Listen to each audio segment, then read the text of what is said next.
गांवों के विकास की दिशा अब गांव खुद तय करेंगे। विकसित ग्राम पंचायत प्लान्स के माध्यम से योजनाओं का होगा पीएम गति शक्ति से एकीकरण। प्रधानमंत्री नरेंद्र मोदी जी के नेतृत्व में इस सहभागी विकास मॉडल की नींव रखी है विकसित भारत जी राम जी एक्ट 2025 ने, जो देता है हर ग्रामीण परिवार को 100 नहीं पूरे 125 दिनों के सुनिश्चित रोजगार की गारंटी। विकसित भारत जी राम जी। तो विकसित भारत का बजट, उस सपने का बजट, संभावनाओं का बजट कहा जा सकता है कि आज पेश हो गया और कई बड़े सेक्टर पर बड़ा फोकस किया गया है। चाहे मेडिकल टूरिज्म की बात करें, मैन्युफैक्चरिंग सेक्टर की बात करें या फिर एमएसएमई सेक्टर की बात करें, इसके साथ साथ हेल्थ सेक्टर को भी और खासतौर से आयुर्वेद को लेकर बड़ा कुछ फोकस किया गया। हमारे साथ दो खास मेहमान जुड़ गए हैं, उनका हम परिचय करते हैं। हमारे साथ मनीष शुक्ला जी हैं, इकोनॉमिस्ट है, अर्थशास्त्री हैं। मनीष जी बहुत बहुत शुक्रिया समय निकालने के लिए। दूसरे खास मेहमान एसके मल्होत्रा सर है, agriculture commissioner SK Malhotra sir, बहुत बहुत शुक्रिया सर समय निकालने की। शुरुआत आपसे ही करेंगे, किस तरीके से देख पा रहे हैं फिशरीज को लेकर बड़ा का फोकस किया गया है। क्या ये बजट विकसित भारत का बजट, सपनों का बजट, संभावनाओं का बजट?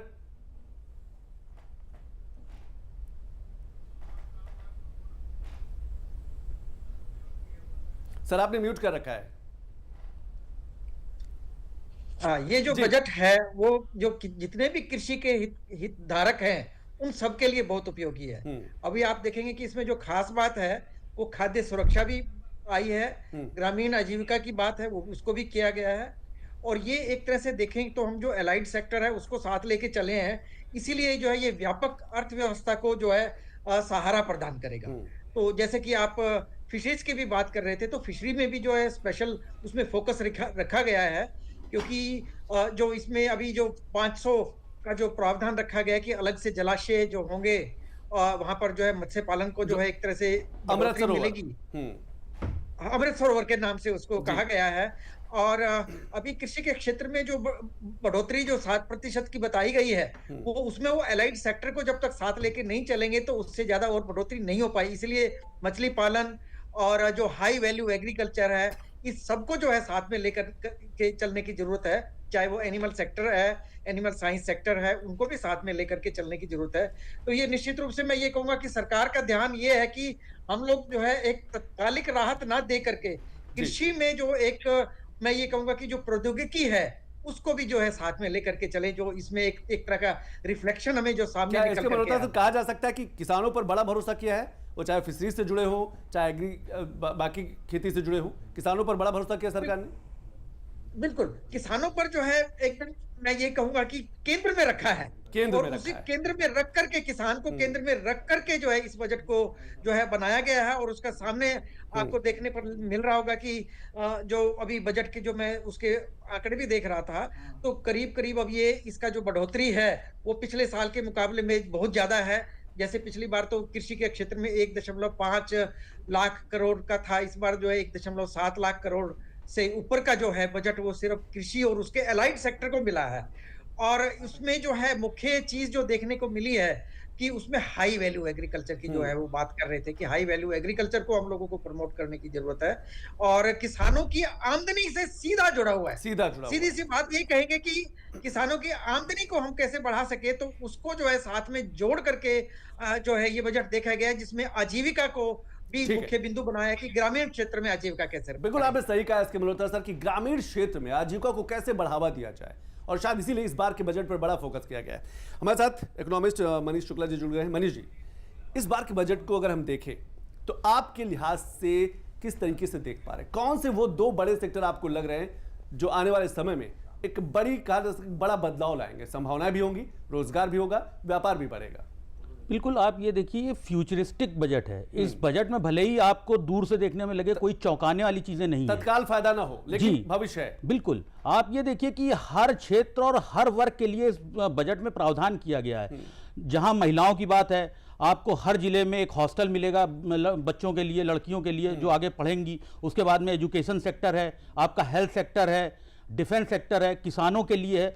हर वर्ग के लिए लगातार जो पारंपरिक जो योजनाएं चल रही थी पिछले सालों से वो आगे बढ़ाई गई हैं और उन योजनाओं को निश्चित रूप से क्रियान्वयन करने के लिए बजट भी जो है वो आगे बढ़ाया गया है। आप ये देखिए, अगर बात करें रक्षा बजट की, तो रक्षा बजट इस समय जो है 7 लाख करोड़ से ऊपर का हो गया है, और यहां पर आपको उत्तर प्रदेश के लिए उसके बेनिफिट नजर आ रहे हैं। जो कॉरिडोर, डिफेंस कॉरिडोर लगातार बने हुए हैं, उनको आगे बढ़ाने का उसमें प्रावधान किया गया है। ब्रह्मोस आपने देखा होगा, कल मुख्यमंत्री जी ने ब्रह्मोस के साथ जो हमारे फोटो जो हमने देखी है, तो ब्रह्मोस का यहां पर निर्माण हो गया है। ये रिजल्ट भी सामने आने लगे। स्थिर नीतियों का जो परिणाम है वो हमारे सामने है। अब आप ये नहीं कह सकते ये लॉन्ग टर्म में होने जा रही है। अगर हाई स्पीड ट्रेनें हैं तो वो चल रही हैं। उत्तर प्रदेश को 2-2 ट्रेनें मिली हैं, एक दिल्ली से वाराणसी तक की मिली है, उसके बाद में वाराणसी से सिलीगुड़ी तक की मिली है। तो ये योजनाएं हैं जो सामने दिख रही हैं, और ये निश्चित रूप से मार्केट पे, मध्यम वर्ग पे, किसानों पे, सब पे प्रभावित करता है। और आने वाले समय में जो एक प्रति व्यक्ति आय है वो भी बढ़ने की संभावना है इसमें। बिल्कुल आपने सही कहा। आने वाले समय में जो पर कैपिटा इनकम है, जो प्रति व्यक्ति आय है, उस पर बड़ा काम करने की जरूरत है। और ये उम्मीद लगाई जा रही है कि जिस तरीके से बड़े बदलाव किए गए, जिस तरीके से बजट में बड़े सेक्टर को कहा जा सकता है बड़ा फंड दिया गया है, उससे पर कैपिटा इनकम भी बढ़ेगा। लेकिन इसके मल्होत्रा सर, जब हम 20 नए वाटरवेज यानी कि राष्ट्रीय जलमार्ग भी इस बार कहा जा सकता है कि इस बजट में दिए गए हैं, जब वाटरवेज की बात करते हैं, राष्ट्रीय जलमार्ग की बात करते हैं, तो हमें लगता है कि उससे फिशरीज इंडस्ट्री को भी बढ़ोतरी मिलेगी, उससे एग्रीकल्चर इंडस्ट्री को भी चीजें बढ़ोतरी मिलेगी, क्योंकि कनेक्टिविटी और जो ट्रांसपोर्टेशन वो आसान हो जाएगा। इसमें कोई दो राय नहीं है, क्योंकि जब भी एक तरह से मैं ये कहूंगा कि परिवहन को जब भी बढ़ोतरी मिलती है, तो वो एक तरह से मैं ये कहूंगा कि वो सीधा हमारे जो एक तरह से व्यापार को जो है उसमें एक तरह से सपोर्ट मिलती है, तो वो निश्चित रूप से व्यापार को सपोर्ट करेगा। लेकिन जब हम खेती में पानी की बात करते हैं, तो वो भी एक तरह से मैं ये कहूंगा कि जहां कहीं भी जलाशय है, जलाशयों का निर्माण है, जलाशयों में पानी को संग्रह करने की बात आती है, और उसको जो है हम ये कह कर चलेंगे कि जैसे प्रधानमंत्री कृषि सिंचाई योजना के तहत भी जो है पानी को कैसे जल उपयोग क्षमता अधिक से अधिक बढ़ाई जाए, जिससे कि खेती के अंतर्गत क्षेत्र भी बढ़ेगा और हमारी क्रॉपिंग इंटेंसिटी बढ़ेगी। तो उसका जो है सीधा असर परिवहन और जल उपयोग क्षमता, इन सब चीजों को मिलाकर के चलेंगे तो उसका सीधा असर हम ये कहेंगे कि व्यापार पर पड़ेगा और व्यापार को बढ़ोतरी मिलेगी।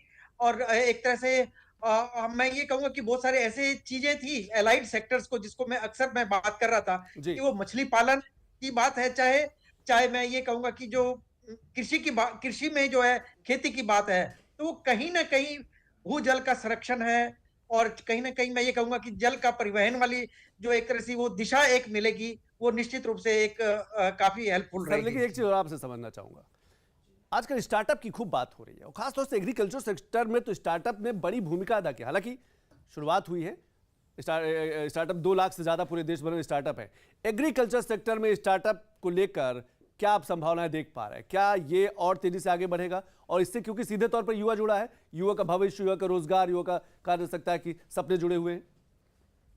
जी, अभी स्टार्टअप्स आप देखेंगे कि बड़ी अच्छी एक, मैं तो ये कहूंगा कि एक इंडिकेशंस निकल करके आ रहे हैं कि स्टार्टअप्स की वजह से, क्योंकि नवाचार को जो है ज्यादा हम लोगों को मैं ये कहूंगा कि आगे बेनिफिट मिला है। जो इनोवेशंस है वो आगे आ रही हैं, चाहे कृषि के क्षेत्र में आप फूड प्रोसेसिंग टेक्नोलॉजीज की बात करेंगे, चाहे मैकेनाइजेशन टेक्नोलॉजीज की बात करें, या हमारा सीड है, या हमारे बहुत सारे ऐसे इनपुट हैं, पेस्टिसाइड, फर्टिलाइजर्स, ये सभी इनपुट्स में बहुत सारे ऐसे स्टार्टअप्स निकल करके सामने आए हैं, जिससे कि कृषि को एक बहुत बड़ा सहयोग मिल रहा है और इनोवेशंस आगे आ रही हैं। क्योंकि आगे आने वाले जो हमारी चुनौतियां हैं, चाहे मैं ये कहूंगा कि हमें उत्पादन बढ़ाना है कृषि के क्षेत्र में, तो वो हमें इनोवेशंस के माध्यम से, स्टार्टअप्स के माध्यम से, अभी जैसे इस बजट की भी एक बड़ी खास बात देखी गई है, जिसमें प्रिसीजन फार्मिंग और एआई बेस्ड टूल्स को भी कहा गया है। तो वो स्टार्टअप्स बहुत सारे निकल करके सामने आएंगे, जिनको जो ये आर्टिफिशियल इंटेलिजेंस के बेस पर जो है एडवाइजरी और उसको जो है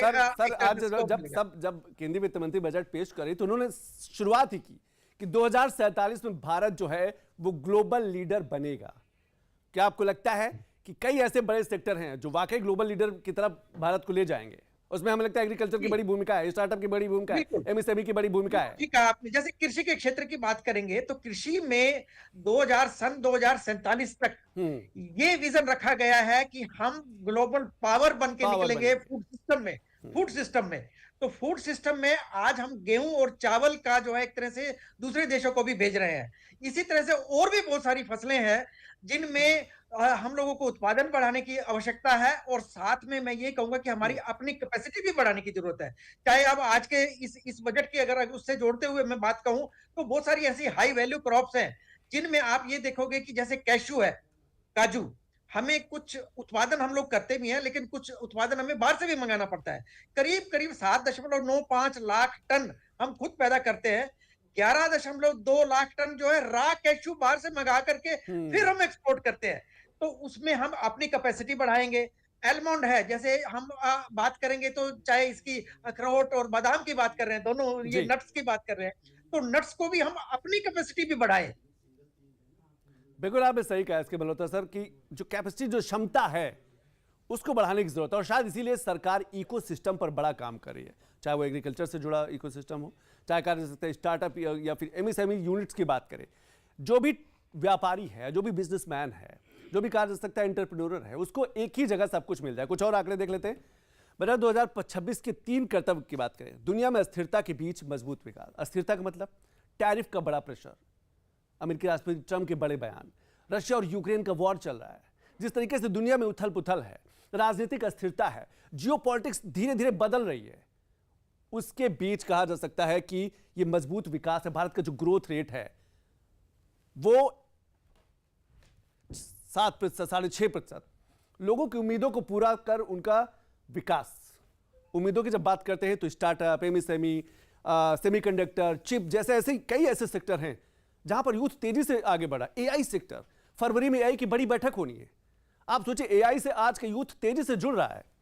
तीसरा, प्रत्येक परिवार, समुदाय, धर्म, क्षेत्र तक अवसर, सबका साथ सबका विकास को लेकर जो बात की जाती है ना, जैसे रंजन जी कह रहे थे कि लोन मिलना आसान हो गया है, बैंकिंग सेक्टर में चीजें आसान हो गई हैं, अब बहुत ज्यादा कागजी कार्रवाई नहीं है, जवाबदेही भी बन रही है, ऑनलाइन चीजें हैं, आप पूछ सकते हैं कि मेरी फाइल इतने दिन से क्यों पड़ी है। टॉप बजट के टॉप ऐलान देख लेते हैं। विकसित भारत 2047, युवा, गरीब, किसानों पर बड़ा फोकस। युवाओं पर फोकस, गरीब पर फोकस, किसानों पर बड़ा फोकस। सरकार का विकास खर्च 12.2 लाख करोड़ का फाइनेंशियल ईयर जो है 2027 की बात करें। 6 सेक्टर जो है वो पुश किए गए। Manufacturing, MSME, infrastructure, city, economic zone बनाए जाएंगे। इकोनॉमिक जोन बनाकर जो कहा जा सकता है कि ट्रेड को, व्यापार को और सुगम किया जाएगा। 7 हाई स्पीड रेल कॉरिडोर। आप सोचिए, मुंबई, पुणे, दिल्ली, वाराणसी, असम, ये सब हाई स्पीड कॉरिडोर बनेंगे। जैसे डिफेंस कॉरिडोर उत्तर प्रदेश और तमिलनाडु में है, वैसे ही ये हाई स्पीड जो पूरे देश को जोड़ेंगे। हेल्थ केयर बूस्टअप, बायोफार्मा शक्ति पर 10,000 करोड़ रुपए खर्च किए जाएंगे। हेल्थ सेक्टर का बड़ा नेटवर्क है। आप सोचिए, 3 आयुर्वेदिक एम्स बनेंगे। आयुर्वेद भारत की पहचान है, भारत के कार्य, भारत के ब्रांड है। जब हम योग की बात करते हैं, आयुर्वेद की बात करते हैं, पुरानी चिकित्सा पद्धति की बात करते हैं। आर्थिक विकास को गति देने वाले 6 क्षेत्र। पारंपरिक औद्योगिक क्षेत्रों का पुनरुद्धार, लघु एवं मध्यम उद्यमों को प्रोत्साहित करना, एमएसएमई सेक्टर, लघु एवं मध्यम उद्यम यानी कि जो एमएसएमई सेक्टर की हम बात कर रहे हैं। बुनियादी ढांचे को बढ़ावा देना, इंफ्रास्ट्रक्चर पर बड़ा फोकस करना, यह बेहद जरूरी इस बार के बजट में साफ तौर पर देखने को मिला। 7 रणनीतिक और अग्रणी क्षेत्रों में विनिर्माण को बढ़ावा देना, दीर्घकालिक सुरक्षा और स्थिरता, इस पर बड़ा फोकस किया गया है।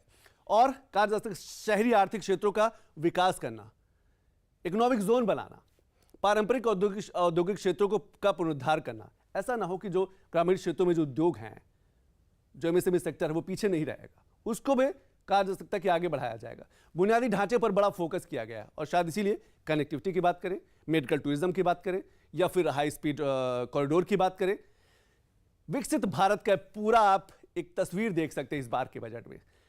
दीर्घकालिक, हमारे साथ एक और खास मेहमान जुड़ गए हैं, उनका परिचय करते हैं। हमारे साथ दिलीप यशवर्धन जी हैं, टैक्स एक्सपर्ट हैं। दिलीप जी, बहुत बहुत शुक्रिया समय निकालने के लिए। इस बार इनकम टैक्स बजट को अगर बात करें तो सीधे तौर पे तो लोगों को राहत नहीं है, लेकिन जिंदगी क्या आसान की गई है। टैक्स जब हम फिल करने की बात करते हैं वो आसान किया गया है। मुकदमेबाजी, जैसे कहा कि मुकदमेबाजी से अब बाहर करना है। नहीं चौधरी साहब, ऐसा नहीं है। देखिए, टैक्स में इस बार डायरेक्ट टैक्सेस की अगर बात करें तो कोई बहुत बड़ी राहत की उम्मीद भी नहीं थी, क्योंकि नया एक्ट इनकम टैक्स एक्ट 2025 1 अप्रैल 2026 से इफेक्टिव होने जा रहा है। तो जो पिछले बजट में प्रावधान किए गए थे टैक्स में रिलीफ देने को लेकर के, जो 12 लाख तक के टैक्स पर रिलीफ दी गई थी, टैक्स का थ्रेशोल्ड बढ़ाया गया था, टैक्स स्लैब्स बढ़ाए गए थे, उसके रेट्स में चेंजेस किए गए थे, वो सारे के सारे एज इट इज़ इस बार भी इफेक्टिव रहेंगे, उसमें कहीं कोई चेंज नहीं किया गया है।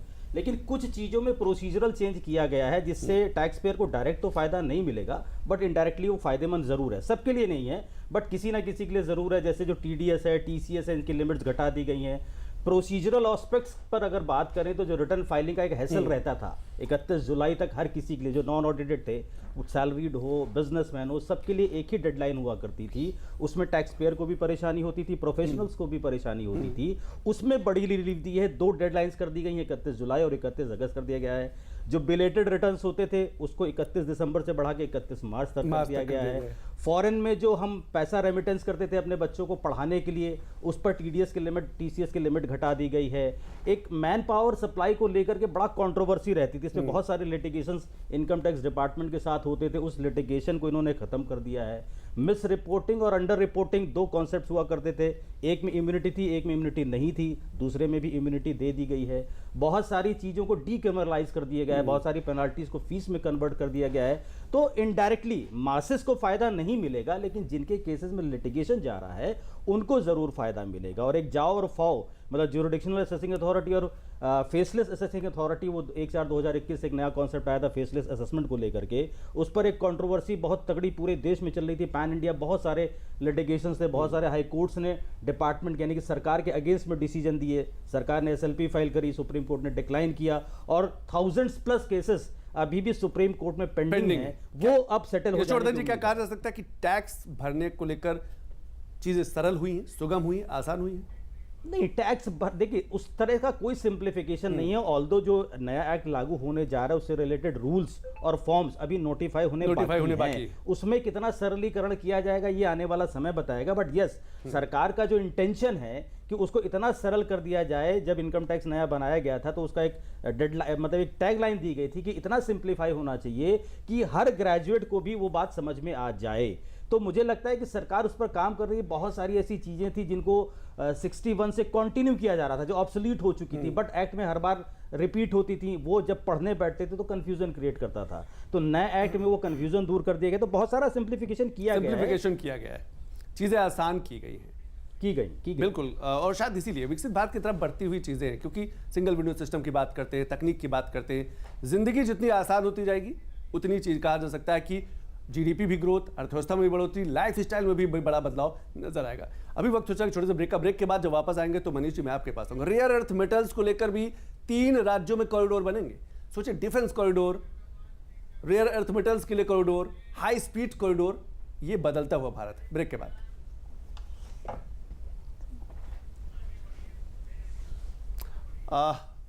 मनीष जी किस तरीके से देख पा रहे हैं? 3 राज्यों का नाम है, आंध्र प्रदेश, तमिलनाडु और केरल। यहां पर रेयर अर्थ मेटल्स का अलग कॉरिडोर बनेगा। आप सोचिए, रेयर अर्थ मेटल्स को लेकर दुनिया भर में हाय तौबा मची है, होड़ मची है। रशिया हो, यूक्रेन हो, चाइना हो, अमेरिका हो, अब भारत भी इस सेक्टर में तेजी से आगे बढ़ रहा है। बिल्कुल संतोष जी, आप देखिए हम निर्भर थे छोटे छोटे देशों पे, वियतनाम जैसे देश जो हैं उनका काम जो हमसे अच्छा था। हम चाइना पे पूरी तरह से निर्भर हैं, आज भी निर्भर हैं। लेकिन ये जो सरकार का प्रयास है बिल्कुल दीर्घकालिक है, स्थिर भारत की एक नींव है कि लगातार जो अपनी पारंपरिक योजनाएं हैं उनको भी आगे बढ़ाना है, जो टेक्निकल एस्पेक्ट्स हैं उनमें भी आगे बढ़ना है, और ख़ास तौर पे जो नए क्षेत्र हैं। जब आज सेमीकंडक्टर की बात होती है तो निश्चित रूप से रेयर अर्थ की ओर देखा जाता है, और हमारे जो दक्षिण भारतीय राज्य हैं वहां पर असीम संभावनाएं हैं। अभी वहां पर बिल्कुल भी दोहन किया ही नहीं गया है। अगर शुरुआत होती है, आप केरल देखिए, केरल कितना विशाल वहां पे संभावनाएं हैं, तमिलनाडु है, केरल है, आंध्र प्रदेश है, ये दक्षिण के जितने भी राज्य हैं वहां पर खनिज संपदाओं से भरपूर हैं। तो भारत सरकार उसी दिशा में आगे बढ़ रही है, और ये जो है निश्चित रूप से भारत को आत्मनिर्भर ही नहीं बल्कि विकसित भारत की दिशा में आगे बढ़ाएगा। रेयर अर्थ अगर हमारे पास आ गए तो हम खासतौर पे जो छोटे छोटे देश हैं इनको सप्लाई करेंगे, और जो बड़े देश हैं अमेरिका और चाइना जैसे देश हैं वो हमारी ओर देखेंगे। ये एक नया भारत है और ये आगे बढ़ रहा है। ये रेयर अर्थ के क्षेत्र में आप देखिए मेडिकल हब बनाने की जो बात हो रही है उस पर बड़ी गंभीरता से काम किया जा रहा है। बायोफार्मा के क्षेत्र में पूरा जो छूट दी गई है, जिस तरह से आगे बढ़ाया जा रहा है, आज की तारीख में अभूतपूर्व है। छोटे छोटे देश हैं, जैसे आज जो है साउथ कोरिया एक बड़ा मेडिकल हब है, उसको भारत ने पछाड़ दिया है, और भारत में संभावनाएं मेडिकल की है। पूरा दक्षिण भारत देखिए, आज अगर लखनऊ को देख लीजिए, आज से 10 साल पहले क्या था लखनऊ में, कितने हॉस्पिटल थे। आज लखनऊ में वही देखिए, बड़े बड़े जितने भी हैं मल्टीनेशनल हॉस्पिटल्स हैं, यहाँ पर सारी सुविधाएं हैं, और जो आदमी है वो बाहर नहीं जा रहा है, यहां पर इलाज कराने आ रहा है। और ये लखनऊ ही नहीं, पूरे उत्तर प्रदेश में अलग अलग जो जिले हैं वहां पर मेडिकल कॉलेजों का निर्माण हो रहा है, वहां पर अस्पतालों का निर्माण हो रहा है। और इस बार जो है सरकार ने यह भी किया है कि 50% जो संख्या बढ़ाने जा रही है अस्पतालों की, ट्रामा सेंटरों की, मेडिकल जो वो हैं फैसिलिटीज हैं इमरजेंसी की, उनको बढ़ाने जा रहा है। तो ये अपने आप में बड़ा उपलब्धियां हैं। हेल्थ सेक्टर का एक बड़ा जाल, आयुर्वेद के देखिए 3 एम्स, बिल्कुल के 3 एम्स देश भर में अलग अलग जगहों पर खुलेंगे। आप देखिए आयुर्वेदिक, मैं मनीष जी आपके पास आऊंगा, अभी वक्त छोटे से ब्रेक के बाद इसके मल्होत्रा सर आपके पास आऊंगा। मेडिकल टूरिज्म की तो बात कर रहे हैं, पर एग्री टूरिज्म में भी बहुत संभावनाएं हैं और उसको लेकर भी काफी कुछ किया जा सकता है। ब्रेक के बाद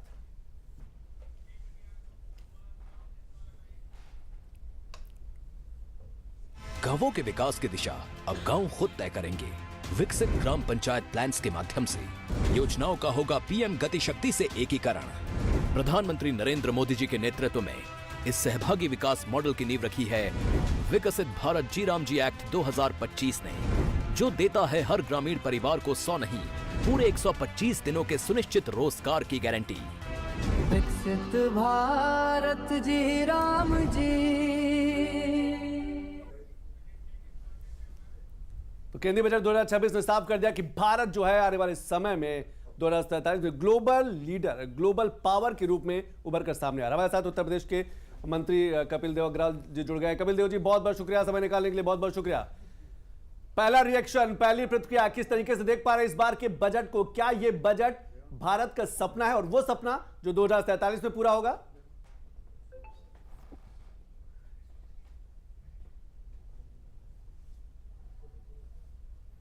कपिल देव जी आप मुझे सुन पा रहे हैं? निश्चित रूप से देखिए 2047 का लेकर के चले हैं जी सुन रहा हूं मेरी आवाज आ रही है? जी आ रही प्लीज। 2047 के जिस संकल्प के साथ आदरणीय प्रधानमंत्री नरेंद्र मोदी जी जिस संकल्प के साथ देश को आगे लेकर के चले, उसका सीधा इंफ्रास्ट्रक्चर, उसके लिए बजट बनाना, देश के सोलर के लिए 7 high speed railway connectivity corridor का निर्माण, इसके अलावा बायोफार्मा के लिए 10,000 करोड़ दिया, शुगर कैंसर जैसी बड़ी बीमारियां, डायबिटीज की बीमारियां, उनके दवाइयों को सस्ता करना, बड़े टेक्सटाइल पार्क बनाना, एमएसएमई के लिए भी 10,000 करोड़ रुपए का इंफ्रास्ट्रक्चर तैयार करना। इन सब चीजों को हम देख पा रहे हैं कि बहुत शानदार तरीके से एआई का रिफॉर्म जिस ढंग से पूरे देश के अंदर होने वाला है, उसको और अधिक प्रगति प्रदान करने का काम, और बायोफार्मा के लिए सेक्टर के लिए भी 40,000 करोड़ रुपए का काम, ये चीजें सरकार ने दी हैं। तो हम देख पा रहे हैं इस बात को कि बहुत तेजी के साथ 3 एम्स, बड़ी घोषणा 3 एम्स की, प्रत्येक जनपद के अंदर गर्ल्स हॉस्टल, ताकि बेटियां आत्मनिर्भर हो सके, पढ़ने का उनको अवसर मिल सके, गांव की बेटियां भी शहर में आकर के पढ़ सकें, उनके लिए इन सब चीजों करने का काम हुआ है। विश्वविद्यालयों की सहायता, और महत्वपूर्ण बात यह भी है कि 5 लाख तक की आबादी के शहर, उनको विशेष रूप से विकसित करने का संकल्प, जिसमें हमारी विधानसभा क्षेत्र मुजफ्फरनगर भी आता है। तो ऐसे सब लोगों को, सब क्षेत्रों को विकसित करने का, कपिल देव जी, महिला हो, युवा हो, खिलाड़ी हो, गरीब हो, अनुसूचित जाति के लोग हो, ऐसे सब लोगों को इंफ्रास्ट्रक्चर के अंदर जोड़ना। कपिल देव जी, क्या आपको लगता है कि उत्तर प्रदेश की भूमिका और बढ़ने वाली है? जब हम विकसित भारत की बात करते हैं तो उत्तर प्रदेश का योगदान और बढ़ने वाला है? उत्तर प्रदेश हिंदुस्तान का ग्रोथ इंजन है, और उत्तर प्रदेश भी आदरणीय मुख्यमंत्री योगी आदित्यनाथ जी के नेतृत्व में लगातार प्रगति कर रहा है, उन्नति कर रहा है। हम हिंदुस्तान की दूसरी इकोनॉमी का बनकर के उभरे, और बहुत जल्दी हम आगे बढ़ने का हम काम कर रहे हैं। मुख्यमंत्री के नेतृत्व में प्रदेश की बहुत बड़ी भूमिका आत्मनिर्भर भारत बनाने में है, और उस पर लगातार हम काम कर रहे हैं। युवाओं को श्रमिक के लिए, रोजगार के लिए, आत्मनिर्भर बनाने के लिए, कौशल विकास के लिए सरकार ने बहुत सारे रिफॉर्म देने का काम किया है। तो मुझको लगता है कि कोई विषय इस बजट के अंदर छूटा नहीं है जिसमें उनको हम काम करने का अवसर न दें। हमारे विभाग से संबंधित 10,000 टूरिस्ट गाइड, उनको ट्रेनिंग होगी। 10,000 टूरिस्ट गाइड आएंगे तो पूरे देश का जो तरीके से टूरिज्म है उसको बढ़ने का काम होगा।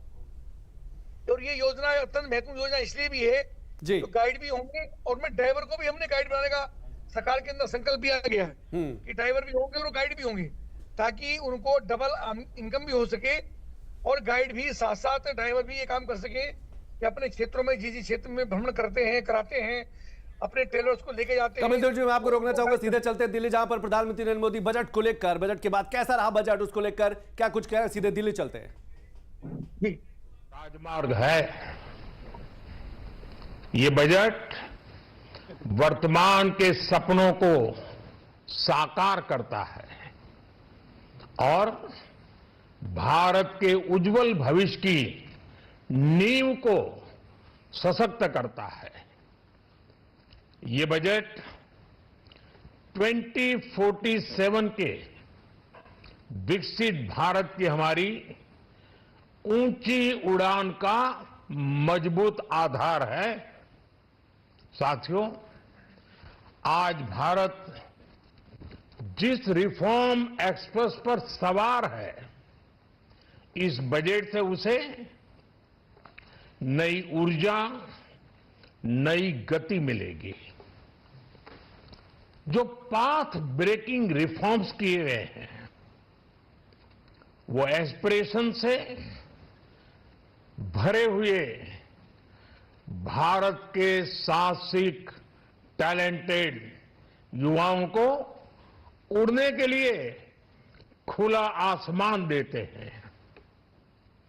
ये बजट ट्रस्ट बेस्ड गवर्नेंस और ह्यूमन सेंट्रिक अर्थरचना के विजन को साकार करता है।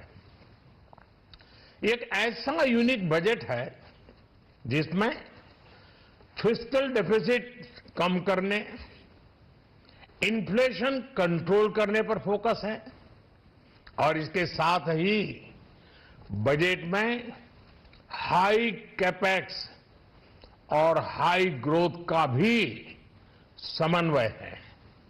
साथियों, ये बजट भारत की वैश्विक भूमिका को नए सिरे से सशक्त करता है।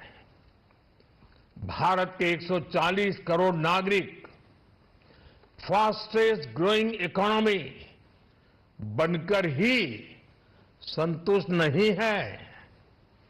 हम जल्द से जल्द दुनिया की तीसरी सबसे बड़ी अर्थव्यवस्था बनना चाहते हैं। ये करोड़ों देशवासियों का संकल्प है। दुनिया के एक ट्रस्टेड डेमोक्रेटिक पार्टनर और ट्रस्टेड क्वालिटी सप्लायर के रूप में भारत की भूमिका लगातार बढ़ रही है। हाल में जो बड़ी बड़ी ट्रेड डील्स भारत ने की है, मदर ऑफ ऑल डील्स, उसका मैक्सिमम बेनिफिट भारत के युवाओं को मिले, भारत के लघु और मध्यम उद्योग वालों को मिले। इस दिशा में बजट में बड़े बड़े कदम उठाए गए हैं। साथियों, इस बजट में मेक इन इंडिया और आत्मनिर्भर भारत अभियान को नई रफ्तार के लिए महत्वाकांक्षी रोड मैप प्रस्तुत किया गया है। इस बजट में नई उभरती इंडस्ट्रीज यानी सनराइज सेक्टर्स को जिस मजबूती के साथ समर्थन दिया गया है, वह अभूतपूर्व है।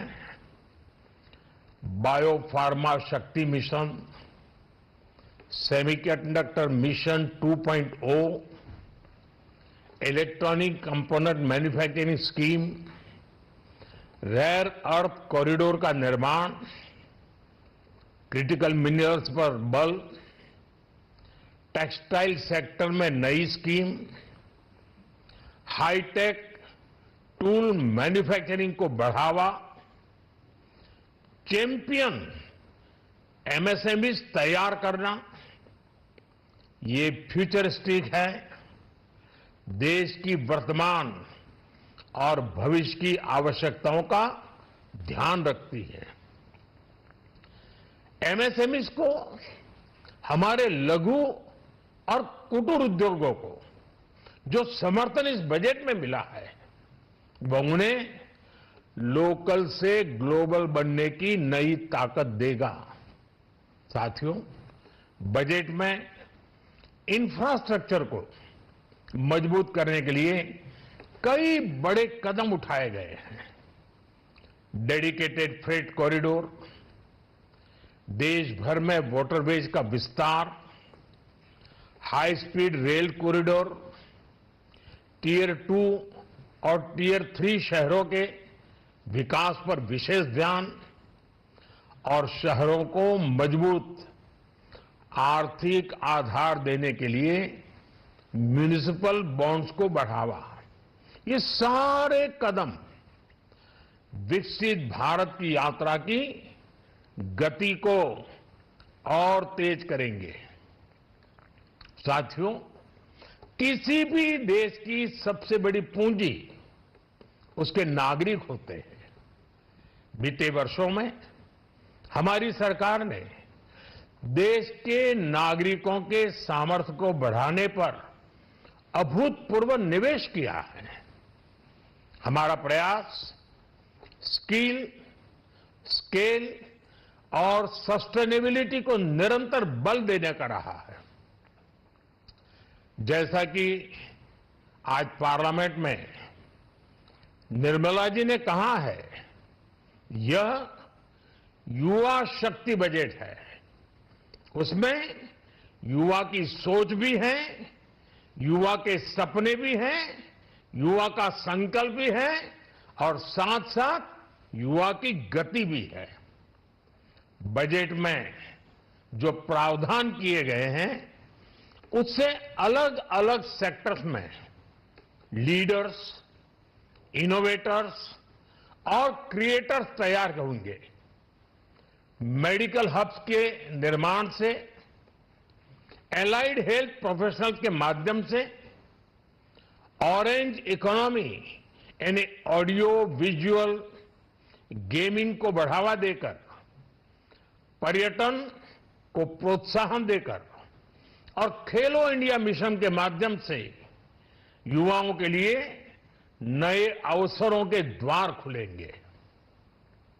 भारत को दुनिया का डेटा सेंटर हब बनाने के लिए टैक्स में बड़ी छूट की घोषणा भी की गई है।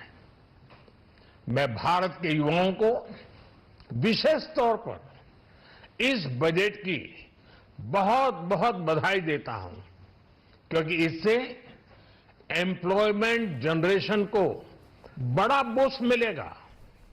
मुझे बहुत खुशी है कि इस बजट में टूरिज्म और विशेषकर नॉर्थ ईस्ट में टूरिज्म को बढ़ावा देने के लिए भी ठोस कदम उठाए गए हैं। भारत के अलग अलग राज्यों को ताकतवर बनाकर संतुलित विकास की नींव भी इस बजट में मजबूत की गई है। साथियों, हमारे देश में 10 करोड़ से ज्यादा महिलाएं सेल्फ हेल्प ग्रुप से जुड़ी हैं और बड़ा सफल अभियान रहा है। महिलाओं द्वारा निर्मित, महिलाओं द्वारा संचालित सेल्फ हेल्प ग्रुप्स का आधुनिक इकोसिस्टम बने, बजट में इसे प्राथमिकता दी गई है। कोशिश यही है कि हर घर लक्ष्मी जी पधारे। हर जिले में छात्राओं के लिए नए हॉस्टल बनाने का अभियान भी शिक्षा को सुलभ बनाएगा।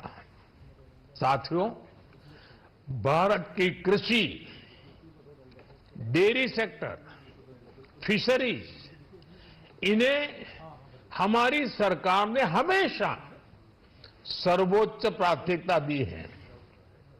इस बजट में भी नारियल, काजू, कोको और चंदन की पैदावार से जुड़े किसानों के लिए अनेक अहम कदम उठाए गए हैं।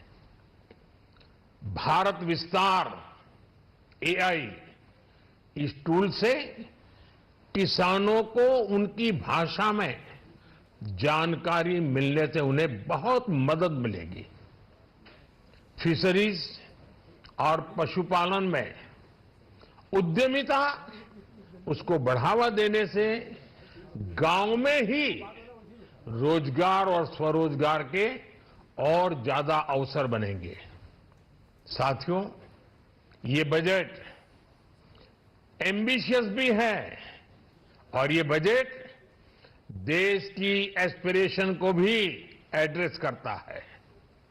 मैं एक बार फिर निर्मला जी और उनकी पूरी टीम को इस फ्यूचरिस्टिक बजट के लिए, संवेदनशील बजट के लिए, गांव, गरीब, किसान का कल्याण करने वाले बजट के लिए बहुत बहुत बधाई देता हूं। बहुत बहुत धन्यवाद।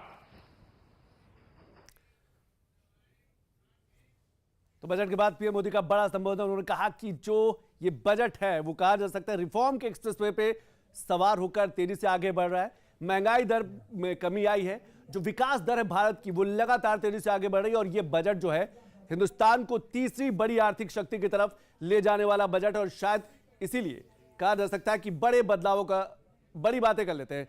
महिला वित्त मंत्री के रूप में 9वीं बार बजट पेश करने का रिकॉर्ड जो है, ये बड़ी बातें। इसके साथ साथ हम और बड़ी बातों की बात करें तो ये बजट वर्तमान के सपनों को साकार करता है। ये पीएम मोदी की कुछ बड़ी बातें, उन्होंने कहा कि तीसरी बड़ी आर्थिक शक्ति की तरफ ले जाने वाला ये जो है ये बजट साबित होगा। इसके साथ साथ उन्होंने ये भी कहा कि 2047 के विकसित भारत की ऊंची उड़ान का मजबूत आधार बनेगा। एक बड़ा रोड मैप है ये विकसित भारत का, और शायद इसीलिए इसे संभावनाओं का बजट कहा जा रहा है। इसे आने वाले दिनों के लिए, आने वाले वर्षों का बजट कहा जा रहा है। बजट आकांक्षा से भरे साहसी युवाओं को खुला आसमान देता है, स्टार्टअप के रूप में, एमएसएमई सेक्टर के रूप में, सेमीकंडक्टर के रूप में, चिप के रूप में, एआई के रूप में भारत की वैश्विक भूमिका को नए सिरे से सशक्त करता है ये बजट। जब तीसरी बार बड़ी आर्थिक शक्ति बनेगा भारत, तो आप समझ सकते हैं कि दुनिया में भारत की आर्थिक ग्रोथ का क्या सिक्का होगा। हम जल्द से जल्द दुनिया की तीसरी बड़ी, सबसे बड़ी अर्थव्यवस्था बनना चाहते हैं और उसी की तरफ ये बड़ा मजबूत आधार, मजबूत स्तंभ जो नींव है वो ये बजट है। मदर ऑफ ऑल डील्स का फायदा सभी को मिले, बजट में इसके लिए कदम यूरोपीय देशों के साथ जो फ्री ट्रेड एग्रीमेंट हुआ, मदर ऑफ ऑल डील्स यानी कि जब यूरोपीय देशों की बात करते हैं 27 देशों का बड़ा ब्लॉक है वो, 27 देश अब भारत के साथ फ्री ट्रेड एग्रीमेंट करेंगे। बजट में नई उभरती इंडस्ट्री को मजबूती के लिए एक कहा जा सकता है कि सरकार का साथ है। लेकिन अगर इसके मल्होत्रा सर जुड़े हो, हम मेडिकल टूरिज्म की बात कर रहे हैं और जब पीएम मोदी ने भी एग्री टूरिज्म की बड़ी बात की, उन्होंने कहा कि एग्री टूरिज्म में भी बड़ी संभावनाएं हैं और शायद इसीलिए चाहे मखाने की बात करें, दूसरे कोको की बात करें, इन पर भी बड़ा फोकस करने की जरूरत है। ठीक है, क्योंकि मैं बातों को एग्री टूरिज्म के साथ जोड़ते हुए बात करूंगा। जी, एग्री टूरिज्म की भी बात आपके साथ, हाँ आप मेरी बात सुन रहे हैं। एग्री टूरिज्म में दिल्ली की आवाज कह रहे हैं, हाँ जी जी, को मजबूत करने के कई बड़े कदम जिसका अभी जिक्र किया इस बजट में युवा शक्ति और युवा की गति भी है। ये मैंने कहा सर आप बात कंप्लीट करिए मुझे, लेकिन दिल्ली के स्टूडियो की आवाज आ रही है जी। इसके मल्होत्रा सर, एग्री टूरिज्म। हाँ जी, एग्री टूरिज्म का जैसे कि हम लोग अब खेती के साथ जोड़ करके देख रहे हैं, क्योंकि टूरिज्म और एग्रीकल्चर दोनों को जोड़ करके हम कहेंगे एग्री टूरिज्म। तो एग्री टूरिज्म में करीब करीब आप ये देख लीजिए हर साल 20% की बढ़ोतरी उसमें हो रही है, 20% की दर से जो है उसमें वो बढ़ रहा है। और इसमें जैसे farm fresh food, farm fresh meals, ये सभी चीजें जो है एग्री टूरिज्म में आप देख रहे हैं कि कई जगह चौकी ढाणी और इस तरह की बहुत सारी राजस्थानी कल्चर में भी दिखाया जा रहा है, जिसमें कल्चर के साथ साथ नेचर, हमारी प्रकृति, खेती के तरीके और फार्म फ्रेश प्रोडक्शंस को उसको खुद अगर अपने हाथ से पिकिंग करते हैं, जो फल हैं, सब्जियां हैं, ये साथ में मसाले, कई बार हम लोगों को देखते हैं कि कई लोगों को शहरी क्षेत्रों में पता नहीं होता कि मैं इसी सवाल पे आ रहा था, जो ये एआई जनजी है उसके लिए तो बहुत जरूरी है कि अपने खेती को पहचाने कि क्या क्या कुछ होता है। बिल्कुल बिल्कुल। और एग्री टूरिज्म जो है मैं देख रहा हूं कि अभी काफी बढ़ोतरी इसमें हो रही है, जैसे केरला और गोवा, साथ में महाराष्ट्र, राजस्थान, ऐसे बहुत सारे राज्य हैं, हिमाचल प्रदेश, जहां पर जो है ये एक उभरता हुआ एक तरह से व्यवसाय है, जिसमें किसानों को खेती के साथ साथ ये एक सेकेंडरी इनकम का सोर्स भी मिल रहा है। ये एक बड़ा अच्छा साधन है जिसमें आजीविका को बढ़ाना है। तो एग्री टूरिज्म को भी हम लोगों को साथ लेकर के चलना होगा। और एग्री टूरिज्म कई जगह तो क्लस्टर में आ रहा है, क्लस्टर में किसी एक किसान ने दूसरी फसल लगाई है तो किसी दूसरे किसान ने तीसरी फसल लगाई है, तो वो अपने फार्म का भ्रमण करते हैं और वहां पर ज्ञानवर्धन तो होता ही है, साथ साथ में जो ऑर्गेनिक प्रोड्यूस है, नेचुरल फार्मिंग का जो दृश्य है, वो सब चीजें उनको देखने का जो एक तरह से मौका मिलता है एग्री टूरिज्म के माध्यम से, वो एक तरह का मैं ये कहूंगा कहा जा सकता है भारत दर्शन है, भारत की ग्रामीण परिवेश का दर्शन है वो एग्री टूरिज्म। बिल्कुल बिल्कुल जी, बिल्कुल। मैं रंजन जी, जैसे कि एग्री टूरिज्म की हम बात करते हैं, जब हम खेती की बात करते हैं, ग्रामीण अर्थव्यवस्था की बात करते हैं, तो उसमें आधी आबादी की बड़ी भूमिका है। खेती में अभी भी महिलाएं बहुत बड़ी संख्या में काम करती है, उनका प्रतिशत बहुत ज्यादा है। जिस तरह से अभी इसकी बजट में मखाने की बात की जा रही है, कोको की बात की जा रही है, मत्स्य की पालन की जा रही है, या 500 मानसरोवर मत्स्य पालन किया जाएगा, इसमें बहुत ज्यादा आधी आबादी की होती है, क्योंकि वो अपने घर पे रह के रोजगार को कर सकती, परिवार को देखते हुए। और जैसे मोदी जी ने हमारे कहा कि 10 लाख एसएचजी की महिलाएं जो पूरे देश में खुद को स्वयं सहायता समूह का संचालित कर रही है अपने रोजगार को, उसका भी देश की जीडीपी में और तरक्की में बहुत अहम रोल होगा 2047 विकसित भारत में। और रही बात, क्योंकि एग्रो जिस तरह से एग्रीकल्चर में बहुत बड़ा रोल होता है, लेकिन बस ये था कि जो महिलाओं की भागीदारी होती है वो हिडन होती है, वो दिख के आ नहीं पाती है अगर सर्वे देखा जाए, लेकिन बहुत बड़ा अहम रोल होता है उनका एग्रीकल्चर सेक्टर में, एमएसएमई में और स्टार्टअप में भी। बिल्कुल आपने सही कहा, बड़ा योगदान होता है महिलाओं की। जब हम बात करते हैं, चाहे एमएसएमई सेक्टर हो, चाहे स्टार्टअप हो, या फिर जैसे कि पीएम मोदी ने साफ तौर पर कहा कि सेल्फ हेल्प ग्रुप से महिलाएं जो हैं सशक्त हो रही है। मैं यशवर्धन जी आपके पास और मनीष जी आपके पास आऊंगा, लेकिन एक और आंकड़ा देख लेते हैं, क्योंकि लगातार जब हम इनकम टैक्स की बात करते हैं, क्योंकि जब बजट आता है तो दो चीज़ों पर बड़ा फोकस रहता है। इनकम टैक्स क्या होगा, टैक्स स्लैब में क्या कुछ बदलाव आ सकता है, क्या सस्ता क्या महंगा हो सकता है। अब देखिए, विदेश घूमने पर टैक्स कम, पहले 5 से 20%, अब सिर्फ 2%। विदेश में पढ़ाई और इलाज पर टैक्स घटा है, पहले 5% और अब सिर्फ 2% का टैक्स। सड़क हादसे के मुआवजे पर टैक्स नहीं, पीड़ितों को पूरा मुआवजा मिलेगा, जो कंपनसेशन की बात होती है। आईटीआर सुधारने के लिए ज्यादा समय, 31 दिसंबर से ज्यादा। विदेशी संपत्ति पर 20 लाख तक राहत, अगर नहीं बताई तो अब जेल और कड़ी कार्रवाई नहीं है, आप जुर्माना दे सकते हैं। विदेश घूमने पर टैक्स का पहले 5 से 20%, अब सिर्फ 2% टैक्स। तो ये बड़े सुधार कहा जा सकता है। लगभग 1.5 लाख केयर गिवर्स की ट्रेनिंग, स्किल पर बड़ा फोकस किया गया है, वो चाहे टूरिज्म को लेकर हो। 5 यूनिवर्सिटी टाउनशिप, हर जिले में स्टेम गर्ल्स हॉस्टल, हर जिले में जो है एक लड़कियों का छात्रावास होगा। 1.5 लाख केयर गिवर्स की ट्रेनिंग, तो चाहे स्किल, रिफॉर्म और इसके साथ साथ 5 यूनिवर्सिटी टाउनशिप, जो कानून का मकर जाल, चाहे इनकम टैक्स की बात करें, उसको बहुत कम किया गया है। इनकम टैक्स स्लैब में कोई बदलाव नहीं है, स्टैंडर्ड डायरेक्शन को लेकर कोई ऐलान नहीं किया गया, लेकिन चीजों को आसान किया गया। मैं यशवर्धन जी से समझने की कोशिश करूंगा। टैक्स चोरी पर सजा की जगह जुर्माना, मुकदमेबाजी जो है उसको कम किया गया है, जो कहा जा सकता है कि कई पेनल्टी, कई चीजें, कई मामले पड़े रहते थे, सालों वर्षों आदमी सफर करता था, तो वो जो मेंटल स्ट्रेस था ना, उसको कम किया गया है। 7 दुर्लभ बीमारियों के दवाइयां सस्ते, चमड़े के सामान सस्ते होंगे, ये सस्ता है। विदेश से निजी इस्तेमाल के सामान मंगाने पर ड्यूटी जो है वो घटी है। नारियल किसान और मछुआरों को लेकर बड़ा ऐलान किया है, जैसे इसके मल्होत्रा सर बता ही रहे कि एक बड़ी संभावनाएं उभर कर सामने आएंगी। विदेशों के लिए देश में बिजनेस करना अब आसान किया गया है। तो ये कुछ बड़ी घोषणाएं थी, लेकिन कुछ प्रतिक्रिया सुन लेते हैं। केंद्रीय वित्त मंत्री निर्मला सीतारमण ने क्या कुछ कहा, एक बार सुनते हैं। The Reform Express is well on its way and will maintain its momentum to help us fulfill our kartavya. I now move to specific proposals. Under our first kartavya, to accelerate and sustain economic growth, I propose interventions in 6 areas. 1. Scaling up manufacturing in 7 strategic and frontier sectors. 2. Rejuvenating legacy industrial sectors. 3. Creating champion MSMEs. 4. Delivering a powerful push for infrastructure. 5. Ensuring long-term security and stability. And 6. developing city economic regions, keeping Atmanirbharta as a lodestar. We have built domestic manufacturing capacity, energy security, and reduced critical import dependencies. Simultaneously, we have ensured that citizens benefit from every action of the government. और केंद्रीय मंत्री अश्विनी वैष्णव ने क्या कुछ कहा, वो भी एक बार सुन लेते हैं कि बजट को लेकर उन्होंने क्या कुछ कहा है।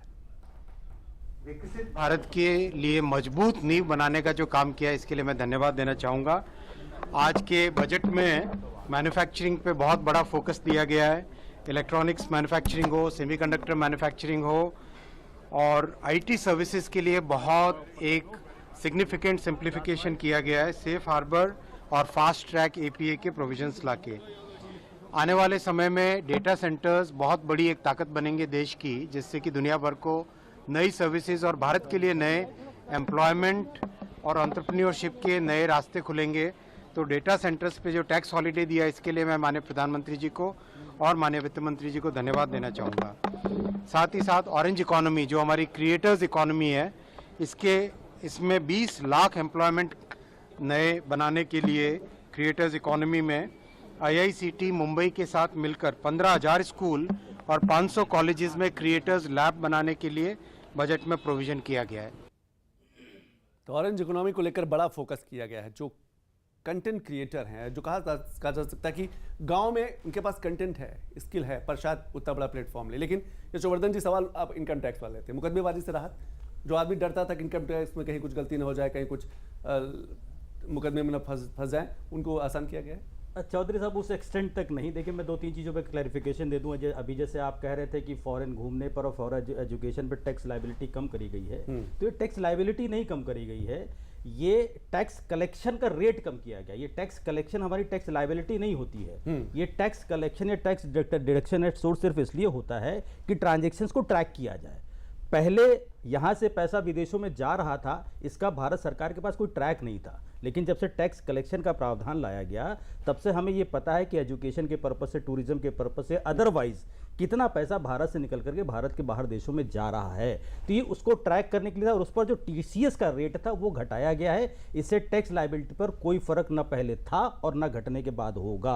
हाँ, बस इतना ये है कि मुझे जो 5% देना पड़ता था, वो अब 2% देना पड़ेगा। वो पहले भी रिफंडेबल था, वो अभी भी रिफंडेबल है। तो ये बस छोटा सा इतना सा फर्क है। Same with education. और वो जो चीजें आसान की मुकदमेबाजी वाला, हाँ, मुकदमेबाजी में देखिए कई सारी कॉम्प्लिकेशंस होते हैं। जब आप लीगल पर जाते हैं तो लीगल डिपेंड्स ऑन इंटरप्रिटेशन।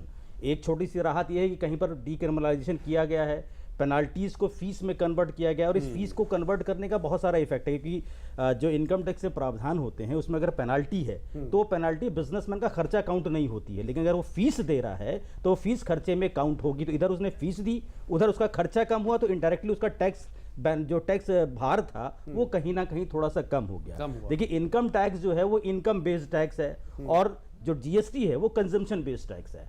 लेकिन टैक्स रेट्स में या जीएसटी के रेट्स में कोई बदलाव डायरेक्टली नहीं किया गया है, बट अदरवाइज जो प्रावधान सरकार ने किए हैं, चाहे वो टूरिज्म को लेकर के हो, चाहे वो एग्रीकल्चर को लेकर के हो, चाहे वो मेडिकल को लेकर के हो, इससे एंटरप्रेन्योरशिप डेवलप होगी, एम्प्लॉयमेंट डेवलप होगा, ओवरऑल बिजनेस बढ़ेगा, तो वो कहीं ना कहीं कंजम्पशन को भी बढ़ाएगा और आदमी की इनकम को भी बढ़ाएगा। तो गवर्नमेंट एक्सचेकर को ज़्यादा फायदा होगा। बिल्कुल ज़्यादा फायदा होगा। लेकिन मनीष जी, ऑरेंज इकोनॉमी को लेकर काफ़ी बात हुई, और कहा जा सकता है जो रूरल एरियाज में, गांव देहात में कंटेंट क्रिएटर हैं, जिनके पास अपने आइडियाज़ हैं, उनके पास अब हमें लगता है कि प्लेटफॉर्म भी है, सोशल मीडिया का एक बड़ा प्लेटफॉर्म है। मनीष जी, क्या लगता है कि ऑरेंज इकोनॉमी को और तेज़ी से बूस्टअप मिलेगा, क्योंकि जिस तरीके से बजट में उसको कहा गया है? बिल्कुल, आप ये देखिए, गवर्नमेंट ने जैसा कि कहा है, खुद प्रधानमंत्री जी ने कहा है कि ये रिफॉर्म एक्सप्रेस है।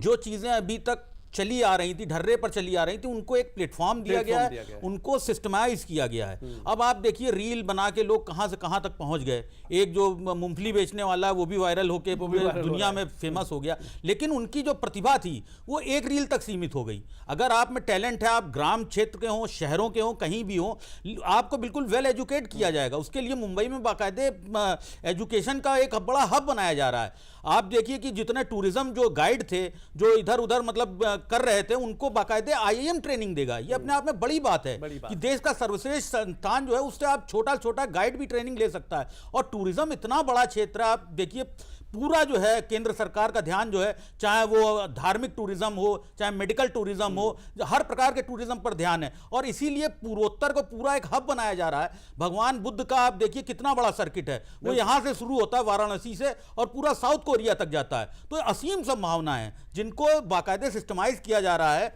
और वो जब सिस्टमाइज होगा तो अपने आप में डेवलपमेंट दिखेगा, और यही सरकार की एक मंशा है। बिल्कुल आपने सही कहा कि यही मंशा है। जो इकोसिस्टम की अगर बात करें, वो धीरे धीरे इकोसिस्टम तैयार किया जा रहा है। बिल्कुल। मुख्यमंत्री योगी आदित्यनाथ ने क्या कुछ कहा बजट को लेकर, एक बार वो सुन लेते हैं, उसके बाद मैं आता हूं उसके महत्व। प्रवर्तमान नेशनल बिल्डिंग के कार्यक्रम में वह भी अपना योगदान दे सके, इस दृष्टि से यह अत्यंत महत्वपूर्ण कदम है। मैं कह सकता हूं कि यह बजट समाज के प्रत्येक तबके को, युवा हो, महिलाएं हो, अन्नदाता किसान हो, उद्यमी हो, इन सबको ध्यान में रख करके बनाया गया नए भारत का, विकसित भारत की तरफ अग्रसर हो रहे भारत का एक स्थिर लेकिन तेज गति से बढ़ने वाली अर्थव्यवस्था के रूप में प्रस्तुत करने वाला एक बजट है। मैं इस बजट के सभी प्रावधानों का हृदय से स्वागत करता हूं, आदरणीय प्रधानमंत्री जी के प्रति आभार व्यक्त करता हूं, केंद्रीय वित्त मंत्री जी को इस बजट को प्रस्तुत करने के लिए जो कर्तव्य भवन से प्रस्तुत किया गया पहला बजट है, इस बजट के लिए भी उनका हृदय से उन्हें बधाई देते हुए हृदय से धन्यवाद देता हूं।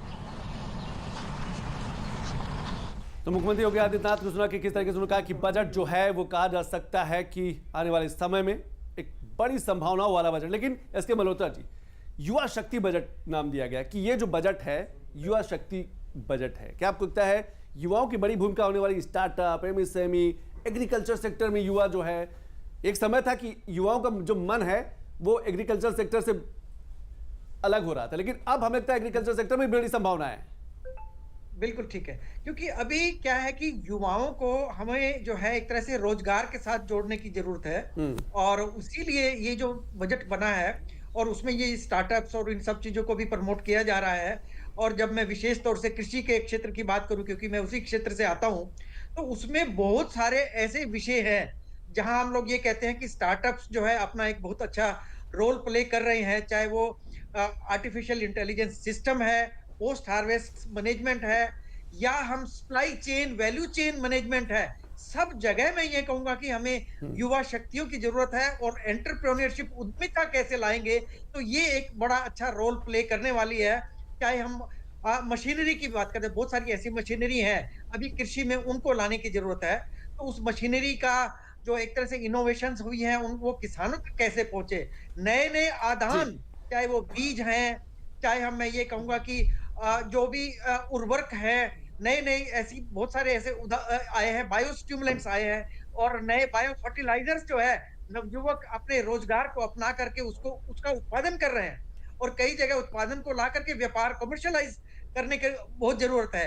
वो कमर्शियलाइजेशन, और मुझे लगता है कि वो स्टार्टअप के माध्यम से होगा, और स्टार्टअप्स बड़े अच्छे तरीके से आगे उभर करके आ रहे हैं, जिससे कि सीधा युवाओं को रोजगार मिलेगा, और रूरल क्षेत्र में मैं यही कहूंगा विशेष तौर पर, जिससे कि उनकी कनेक्टिविटी रूरल में रहे और वो शहरों की तरफ भी ज्यादा भागने की जरूरत ना करें, ये कि वो जुड़े रहे। वो जो पलायन है वो रुकेगा, लोगों को अपने गांव में ही काम मिल जाएगा, गांव के आसपास ही काम मिल जाएगा, उसी के आसपास ही काम मिलेगा। मैं आपको रोकना चाहूंगा, सीधे चलते दिल्ली, जहां पर केंद्रीय मंत्री धर्मेंद्र प्रधान बजट को लेकर उपलब्धि सर्वश्रेष्ठ है, उसको और गति देने के लिए और आगे बढ़ाने के लिए सरकार ने योजना बनाई, राज्य सरकारों के साथ मिलकर देश की सभी जिलों में एक गर्ल्स हॉस्टल, अत्याधुनिक गर्ल्स हॉस्टल बनाया जाएगा।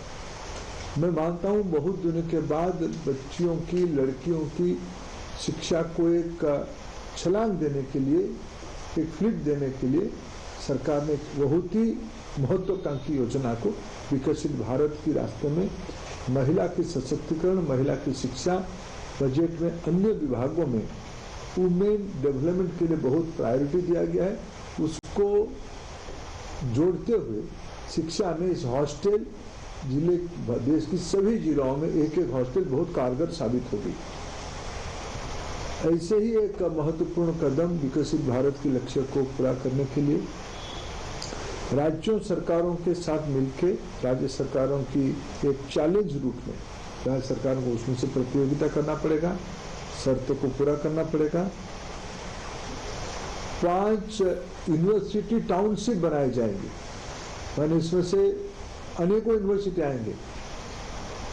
5 यूनिवर्सिटी टाउन जो उस राज्य की इंडस्ट्रियल लॉजिस्टिक क्लस्टर के पास होगी, इसमें रिसर्च, इनोवेशन, एंटरप्रेन्योरशिप, नॉलेज, ये सारे की एक इकोसिस्टम बनेगी। ये दुनिया की अर्थनीति में प्रमाणित तथ्य है। अर्थनीति को बड़ा करना है तो उसको एक नॉलेज पॉइंट के साथ जोड़ना पड़ेगा। भारत की अर्थनीति नॉलेज बेस इकोनॉमी की और बढ़ रही है। ये 5 यूनिवर्सिटी टाउनशिप इसकी सहयोगिता राज्य सरकार के साथ मिलकर किया जाएगा। ये भी एक महत्वपूर्ण उपलब्धि है। वैसे ही हमारी 15,000 स्कूल्स में, सेकेंडरी स्कूल्स में, हायर सेकेंडरी स्कूल्स में animation, visual effect, gaming and comics, ABGC की जो एक नई राष्ट्रीय इंस्टीट्यूट हुई है उसकी अगुवाई में इसे जोड़ते हुए 15,000 स्कूल्स में ABGC की पढ़ाई की जाएगी, कोर्स खुली जाएगी। उसकी हायर स्टैंडर्ड्स की कोर्सेज के लिए 500 कॉलेज में ABGC की कोर्सेज चलाया जाएगा।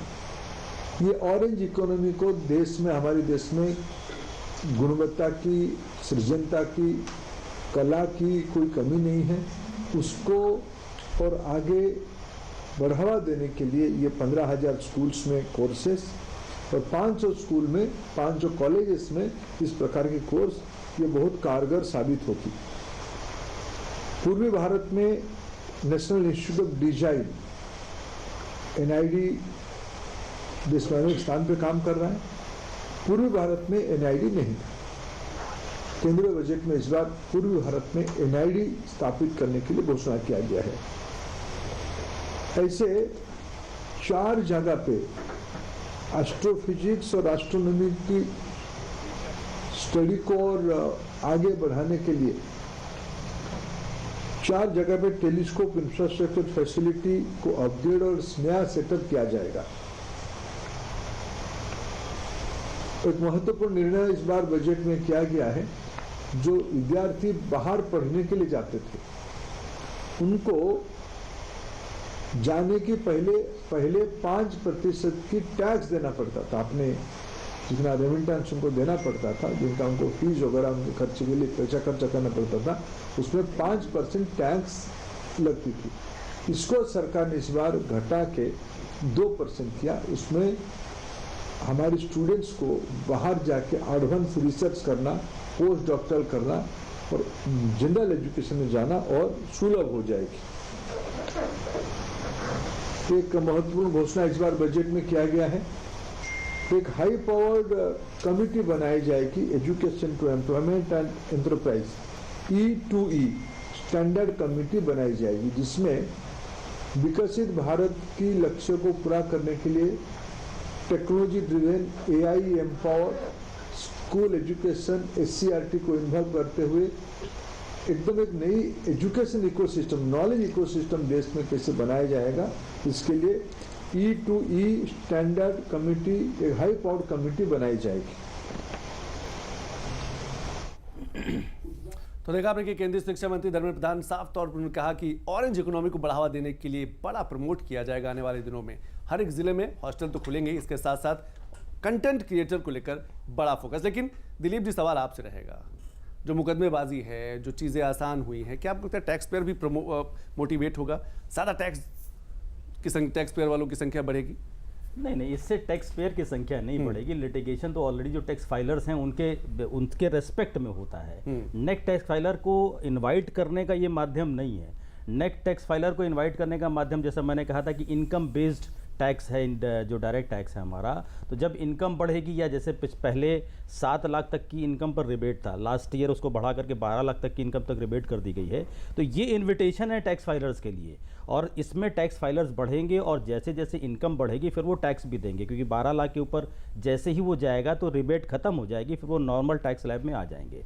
लेकिन जिस लिटिगेशन पर आप कह रहे हैं कि उससे टैक्स फाइलर्स बढ़ेंगे, ऐसा बिल्कुल भी नहीं है। हाँ, ये ज़रूर है कि जो एक्स्ट्रा एक्सपेंस उनको करना पड़ता था लिटिगेशन के ऊपर, वो फ़ायदा है, तो इनडायरेक्टली कहीं ना कहीं उनको फ़ायदा ही ज़रूर मिलेगा इस चीज़ से। पहले जो कहा जाता टैक्स चोरी हुआ करती थी या टैक्स भरने में लोग आनाकानी करते थे, उन्हें पता था कि मुकदमा होगा, उसके बाद वर्षों चलेगा, उसमें कुछ कमी आ सकती है? क्योंकि जो नेशन फर्स्ट की भावना है कि नहीं ठीक है, देश ग्रोथ कर रहा है तो चलिए हम भी कुछ टैक्स के रूप में योगदान देते हैं, नहीं वो भावना बढ़ेगी? नहीं, ऐसा बिल्कुल भी नहीं है। इस चेंज का ये बिल्कुल भी वैसे ही चोरी चलती रहेगी, मतलब कहने का मतलब आप? नहीं, चोरी तो देखिए चोरी नहीं होती है, बहुत समय डिपेंड करता है इंटरप्रिटेशन ऑफ लॉ क्या है, क्योंकि कई बार क्या होता है कि जो इनकम टैक्स डिपार्टमेंट है वो टैक्स इंपोज करता है, लेकिन हायर कोर्ट्स उसको छोड़ देती हैं। ये इंटरप्रिटेशन ऑफ लॉ पे डिपेंड, वही मुकदमेबाजी कम की गई ना इस बार। नहीं, यही कहा गया, मुकदमेबाजी कम की गई है। मुकदमेबाजी, भैया आप टैक्स दीजिए, जुर्माना दीजिए, आप आगे बढ़िए। नहीं, वो मैंने कहा ना कि आप लिटिगेशन में नहीं जाना चाहते हैं तो आपके पास एक रास्ता है कि आप पेनाल्टी की बजाय फीस भर दीजिए, वो राहत मिलेगा। लेकिन इससे नए टैक्स फाइलर्स बढ़ेंगे या चोरी में कुछ रुक जाएगा, ऐसा नहीं है। देखिए गलतियां कई बार, ये चीजें जैसे मिस रिपोर्टिंग और अंडर रिपोर्टिंग, ये कई बार इंटरप्रिटेशन ऑफ लॉ पे भी डिपेंड करता है, और कई बार डेलिब्रेट गलती नहीं होती है, ये अननोइंगली गलती हो जाती है। तो उस अननोइंगली अगर आपसे गलती हो गई है तो उस गलती पर आपको लिटिगेशन में नहीं जाना है, आप छोटा सा पेनल्टी जुर्माना दीजिए, फायदा ले लीजिए उसका। बिल्कुल, जो मुकदमेबाजी जो कहा जा सकता है, उस लिटिगेशन में, उस बड़ी कानूनी प्रक्रिया में, उस पचड़े में नहीं फंसना है। हाँ, आप और एक बड़ी रिलीफ दी गई, जैसे जो ऑलरेडी लिटिगेशन चल रहे हैं, जो चलते हैं, अगर आप जो असेसमेंट स्टेज पर आपके ऊपर टैक्स इंपोज कर दिया इनकम टैक्स डिपार्टमेंट ने, तो आप अगली स्टेज पर जाते हैं, फर्स्ट अपील में जाते हैं। तो अभी तक क्या मैंडेट था कि फर्स्ट अपील करने के लिए आपकी जो डिमांड है उसका 20% जमा करना मैंडेटरी है। अगर आप वो नहीं करते हैं तो इनकम टैक्स डिपार्टमेंट 30 दिन के बाद अपने टैक्स की वसूली की प्रक्रिया शुरू कर देगी। वो एज ए लैंड रेवेन्यू आपसे वसूला जाएगा, चाहे आपके खाते को अटैच किया जाए, चाहे आपकी प्रॉपर्टी को अटैच किया जाए, चाहे आपकी सैलरी को अटैच किया जाए, वॉट एवर मीन्स। उसमें बड़ी राहत मिली है कि वो 20% घटा करके अब 10%, ये बहुत बड़ा रिलीफ है, बहुत बड़ा रिलीफ है। रंजना जी, जब हम रिलीफ सीधे एक बार फिर दिल्ली चलते हैं, केंद्रीय राष्ट्रीय अध्यक्ष जो हैं भारतीय जनता पार्टी के, दिशा को खोलता हुआ बजट दिख रहा है, जहां अब तक हम लोग एयरवेज, रोडवेज पर काम करते थे, ट्रेन पे काम करते, रेलवे पे काम करते थे, अब हम वाटरवेज की दिशा में भी बेहतर अवसर के साथ आगे बढ़ रहे हैं। पटना और बनारसी को शिप रिपेयरिंग सेंटर के रूप में विकसित करने की जो योजना माननीय प्रधानमंत्री जी ने बजट में दिखाई है, उससे कहीं ना कहीं इन इलाकों में भी बहुत बड़ा नए रोजगार के सृजन होंगे। हम कह सकते हैं कि नारियल के उद्योग को और जिस प्रकार से मछली पालन को बहुत बड़ी प्राथमिकता देना इस सरकार के स्पष्ट मंशा को दिखाता है कि हम हर वर्ग को, हर क्षेत्र को लेकर आगे बढ़ने की दिशा में आगे बढ़ रहे हैं। मैं माननीय प्रधानमंत्री जी को और निर्मला सीतारमण जी को इस चीज के लिए भी बधाई देता हूं कि जहां आपने ट्रांसपोर्ट सेक्टर्स को पूरे आगे बढ़ाने में आपने बड़ा कदम उठाया, आपने बजट में बड़ा आकार दिया, वहीं डिफेंस सेक्टर को आपने 7.8 लाख करोड़ के बजट से स्पष्ट संकेत दिया है कि हम देश के सुरक्षा के साथ कोई कंप्रोमाइज नहीं कर सकते हैं। तो मैं मानता हूं कि इस बजट ने समाज के हर वर्ग को विकास के साथ जोड़ना, समाज के हर वर्ग को लेके चलने की जो मनसा माननीय प्रधानमंत्री जी की रही है, वो मनसा हम सबको दिख रही है। और हम कह सकते हैं कि आज के इस बजट से समाज का हर वर्ग, चाहे वो युवा हो, महिला हो, नारी हो, मध्यम वर्ग हो, सबके लिए माननीय प्रधानमंत्री जी ने इस बजट में आकार दिया है। इसके लिए मैं माननीय प्रधानमंत्री जी को और माननीय वित्त मंत्री श्रीमती निर्मला सीतारमण जी को बहुत बहुत बधाई देता हूं। इस बजट विकसित भारत के 2047 के सपनों को पूरा करने वाला बजट है।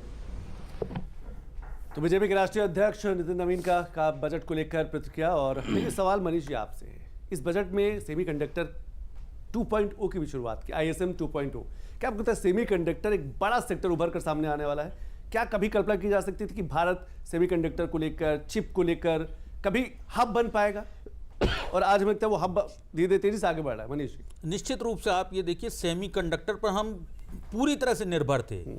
भारत में इतना जब मोबाइल इंडस्ट्री आई, ये सारी चीज़ें आई, लेकिन हमारे पास सेमीकंडक्टर के लिए कहीं कोई प्रावधान नहीं था। वो इस बार हमें ये साफ नज़र आ रहा है। आप देखिए कि गवर्नमेंट ने जो प्रावधान किया है वो हमें एक नया रास्ता देने जा रही है। सेमीकंडक्टर जिस तरह से उत्पादन होगा हमारे यहाँ, हम और जो देश हैं उनको सप्लाई कर सकते हैं। अभी जो हमारा जिस तरह से ट्रेड एग्रीमेंट हुआ है, FTA हुआ है, सारी चीज़ें हुई हैं, यूरोपियन यूनियन हो या अन्य देश हो जिनसे भारत नेक टू नेक या 1 to 1 बात कर रहा है, तो उनके लिए काफ़ी ये बहुत बड़ा एक वो सुविधाजनक या एक लाभकारी योजना होगी जब यहाँ पर निर्माण होगा सेमीकंडक्टर का, और यहाँ से हम सप्लाई करेंगे, रेट उनमें काफ़ी इफेक्टिव होगा, और जो एक मैन्युफैक्चरिंग हब है वो भारत बनेगा, विदेशी निवेश भी यहाँ पर होगा। बात चल रही है लगातार, यूरोपियन यूनियन के लोग आ रहे हैं और भी जो कंपनियां हैं वो भारत में आ रही हैं। यही एक आने वाले भारत, विकसित भारत का जो है निर्माण का रास्ता खोलेगा, और 2047 तक की जो योजनाएं हैं लगातार, इसीलिए फ्यूचरिस्टिक बजट इसको बताया जा रहा है कि हर चीज़ जो पारंपरिक हमारी चीज़ें हैं उनको भी आगे बढ़ाया जा रहा है, और साथ में नई चीज़ें,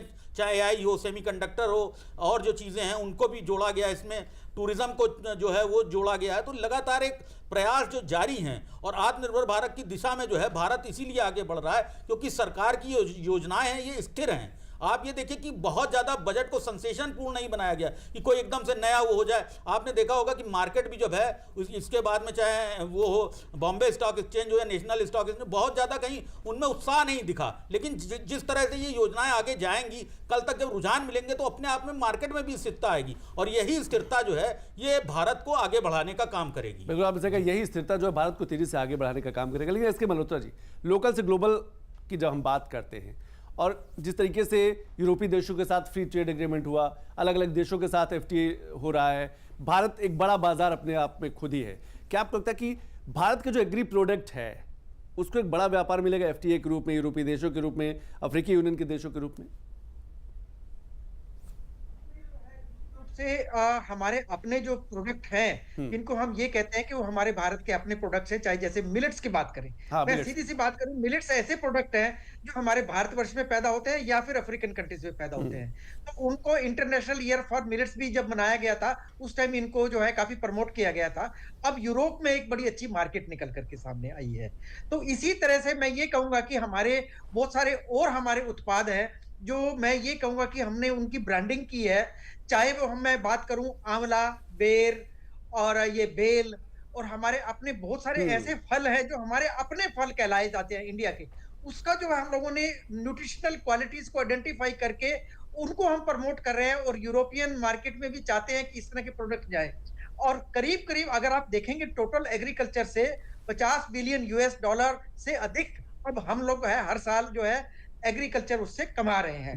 लेकिन जब यूरोप का द्वार खुलेगा तो ये आगे $60 बिलियन तक जा सकता है, $70 बिलियन तक जा सकता है। ये संभावनाएं, हमारी अपार संभावनाएं खुलेंगी, और हमारे जो अपने प्रोडक्ट हैं, हमारे किसान जो स्वयं लगा रहे हैं, जैसे कि हम हाई वैल्यू क्रॉप्स की भी बात कर रहे थे, जैसे मैंने अभी बताया था कि कैशू, काजू है, काजू हम खुद भी पैदा करते हैं। लेकिन कुछ ऐसे देश भी हैं जैसे तंजानिया और कोस्टा रिका, इनके पास अपने संसाधन नहीं है, वहां से हम इंपोर्ट करके रॉ काजू हम उसको प्रोसेस करके री एक्सपोर्ट कर रहे हैं। बिल्कुल इसी तरह से कोको है, कोको की संभावनाएं बढ़ेंगी। तो इस तरह की हाई वैल्यू क्रॉप्स को हम लोग भी प्रमोट करेंगे, और हमारे फ्रेश फ्रूट्स एंड वेजिटेबल्स, जैसे हमारा ग्रेप्स है, ग्रेप्स को आप देखें कि एक बहुत बड़ी मांग है हमारा फ्रेश ग्रेप। हम पूरे वर्ल्ड में फ्रेश ग्रेप प्रोडक्शन करने के लीडर है वर्ल्ड मार्केट में। हमारा बनाना ग्रेप्स जो है उसके लिए संभावनाएं आगे बढ़ेंगी अगर यूरोप का जो है एक तरह से, मैं ये कहूंगा कि फ्री ट्रेड एग्रीमेंट में जो है हम लोगों को बिल्कुल हमारे किसानों को सीधा फायदा मिलेगा। और कई बार जैसे मूल्य संवर्धन की बात करते हैं, हमारे प्रोसेसेबल प्रोडक्ट है एग्रीकल्चर के, उन सबको जो है एक तरह से सपोर्ट मिलेगा। फूलों का है, ड्राई फ्लावर्स की एक बहुत बड़ी मार्केट है यूरोप में, और हम सबसे बड़े उत्पादक हैं ड्राई फ्लावर्स के पूरे विश्व में। तो हमें जो है एक तरह से ये मैं ये कहूंगा कि नई अपॉर्चुनिटीज, नए एवेन्यूज जो है इससे खुलेंगे। बिल्कुल आपने सही कहा कि नए एवेन्यूज खुलेंगे, नए संभावनाएं उभर कर सामने की। बहुत बहुत शुक्रिया एस के मल्होत्रा सर, बहुत बहुत शुक्रिया समय निकालने के लिए। लेकिन सवाल रंजन जी आपसे कि जैसे एस के मल्होत्रा जी ने कहा ना कि ब्रांडिंग करना हमें लगता है भारत सीख गया है, वो चाहे लोकल प्रोडक्ट हो, चाहे MSME का प्रोडक्ट हो, चाहे किसी NGO से बना हुआ प्रोडक्ट हो, ये जो ब्रांडिंग है, इस ब्रांडिंग का असर भी दिख रहा है। रंजना जी। हाँ, इसमें इस ब्रांडिंग का तो मैं कह दूं, क्योंकि सरकार बहुत फोकस कर रही है ब्रांडिंग में लेके, जिस तरह से महिलाएं अपने उत्पादन को बना रही हैं, और जो सोशल मीडिया है, उनके पास द्वारा, चाहे वो इंस्टाग्राम के थ्रू हो या फेसबुक के थ्रू हो या जो व्हाट्सएप के थ्रू, जो बिजनेस उनका है वो बढ़ रहा है। और जब हम अपना प्लेटफॉर्म पे डालते हैं सोशल मीडिया पे, तो हमें फीडबैक आता है, उसमें हम इम्प्रूवमेंट करने का चांस मिलता है महिलाओं को। प्लस हमारा जो यूट्यूब है, अगर कोई चीज़ बनाने में महिलाओं को दिक्कत होती है तो यूट्यूब पे जाकर सर्च कर लेती, गूगल पे सर्च कर लेती हैं, तो उनका जो प्रोडक्शन है उसमें इन्हांस हो जाता है क्वालिटी को लेके हुए। लेकिन एक चीज़ को विशेष ध्यान देना कि जो बहुत बार देश के पीएम ने कहा, अभी भी हमें गुणवत्ता पे काम करने की ज़रूरत है। वो क्वालिटी अगर हमारी नहीं होती है तो हम एक्सपोर्ट नहीं कर पाएंगे, क्योंकि अगर हम इंटरनेशनल मार्केट में जाते हैं तो वहाँ सबसे पहले एक प्राइस और क्वालिटी पे बहुत फोकस किया जाता है। उस पर अभी भारत की युवाओं को, भारत के देश को और सरकार को क्वालिटी पे विशेष काम करने की ज़रूरत है। नहीं जी, गुणवत्ता पर बड़ा फोकस करने की ज़रूरत है, वो चाहे MSME से जुड़ा सामान हो या फिर दूसरे यूनिट से जुड़ा सामान हो। अगर गुणवत्ता अच्छी रहेगी, क्वालिटी अच्छी रहेगी, तो अंतर्राष्ट्रीय मार्केट में भारत की अपनी एक अलग पहचान बनेगी। बिल्कुल, सरकार देखिए आप इस दिशा में पूरी तरह से कार्यरत है। जैसा कि बताया गया कि कंटेंट जो क्रिएटर हैं उनके लिए ट्रेनिंग का पूरा तरीका है एक, और जिस तरह से गाइड का है वो IIM में ट्रेनिंग होगी, तो अपने आप में सरकार इस दिशा में काम कर रही है। और ये बहुत बड़ी बात है कि आप जो है महिलाओं को, छोटे छोटे जो आर्टिस्ट हैं, जो कंटेंट क्रिएटर हैं या जो गाइड हैं, जिनको नहीं पता है तरीके, उनको आप देश के सर्वश्रेष्ठ संस्थानों में ट्रेनिंग देने जा रहे हैं। और ये आपको रिजल्ट तुरंत दिखेगा। जैसे ही आप जब कभी प्रशिक्षित होते हैं, जब चीज़ों की बारीक आपको समझ आती है, तो निश्चित रूप से गुणवत्ता अपने आप में बढ़ जाती है। और जब आपकी गुणवत्ता बढ़ेगी, चीज़ों का दायरा बढ़ेगा, बताई गई है मार्केट में जब आएंगी, जिसको खेलो इंडिया मिशन के माध्यम से 1 डेकेड में पूरी करी जाएगी। मैं निर्मला जी को अभिनंदन देता हूँ।